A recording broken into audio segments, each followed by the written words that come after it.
Your local election headquarters now with continuing coverage this morning of the Rhode Island primary. We now know which candidates are going to be on the ballot this November. The world is going to change tonight for Rhode Island. It did for us.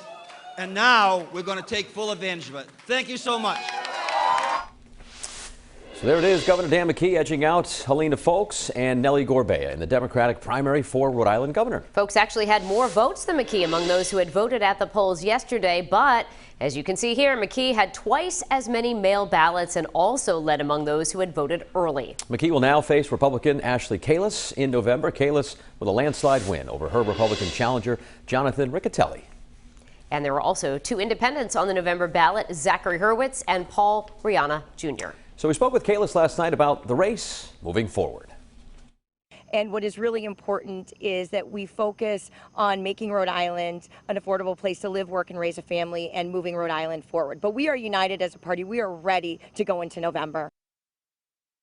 All right, so our election coverage continues now with our 12 News political analyst, Joe Fleming. Joe, certainly up late last night, up early again this morning, so we appreciate you being here. We got a lot to talk about, Joe.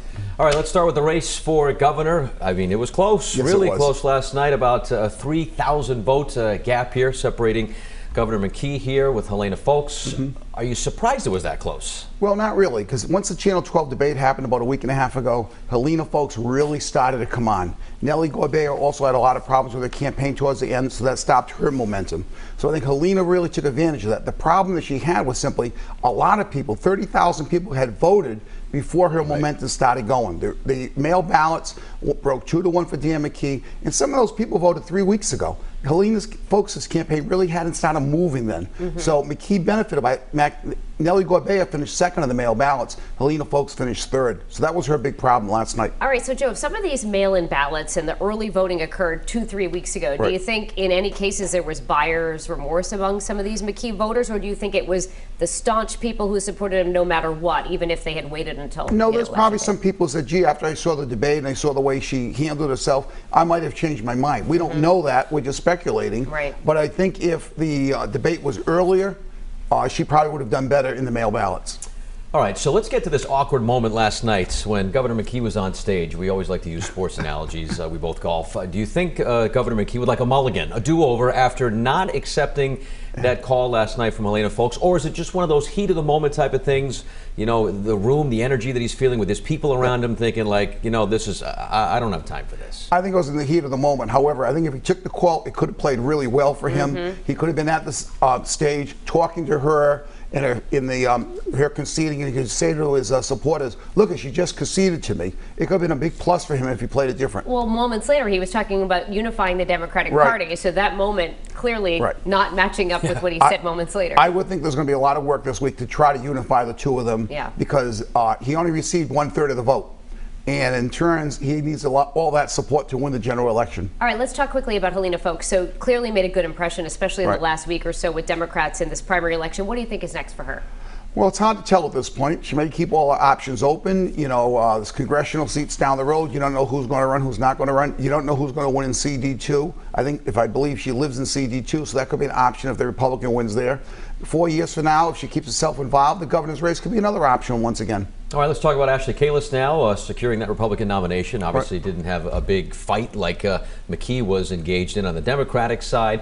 She's you know, she knows what she has to do, I guess. It's now the matchup is set, right? So talk about her money and the cash advantage. How does that help her over the next 7 weeks? Obviously she has the money. She puts her own money in. That's a big plus for her at this point, because she's still not that well known to all the voters in the state of Rhode Island. So she has to do a lot of paid media early on to get herself known and get a record for herself of what she stands for. So I think you're going to see Ashley Kalus go up pretty quickly on the media and really try to establish a base for herself. All right, let's turn now to the 2nd congressional district race, Joe. So not a big surprise. Seth Magazine are coming out on top in this here. I mean, it was a crowded field, but he got more than 53% of the vote. So what do you think about that number as it sets him up for his matchup with Alan Funk? If I'm the Magazine people, I'm very happy. More than half of the Democrats supported me, so I have a solid base among Democrats. I guess he's going to try to unite the other Democrats with him, which I think they probably will. It's a district that is more independent than the 1st congressional district. You got Providence, which is heavily Democratic, but after that, most of the rest of the districts are very independent minded. So Alan Funk definitely has a chance in this race, and the Democrats have to be very careful. All right, let's talk about that matchup real quick. Magaziner and Fung, kind of tactics each side will use, over the next couple of weeks. Well, I think we're going to see the standard Democratic lines, Social Security. They're going to talk about abortion. The abortion issue all around the country has really motivated women to vote for Democrats. That's going to become a big factor. So far, Alan Fung's been sort of wishy-washy on his abortion stand. That's going to play into this. I think you're going to see a lot of outside money coming in the independent expenditures, because this is a seat the Democrats 8 months ago thought was a solid seat. Now it's sort of almost like a toss-up. So you're going to see a lot of money coming in. The Republicans see blood here where they can win something. All right. Well, Joe, what started out as a sleepy primary season, we ended with an exciting finish last night. We did. So thanks for your analysis today. What a wild 12 hours. Thank you, Joe. We appreciate it. All right, now a quick look at some of the other winners in major state races, with 47% Sabina Matos winning the Democratic primary for Lieutenant Governor. James Diosa selected as nominee for our state treasurer and Secretary of State. Democrats nominated Greg Amore. You can check out our updated primary race results all morning at the bottom of your screen or throughout the day on our website.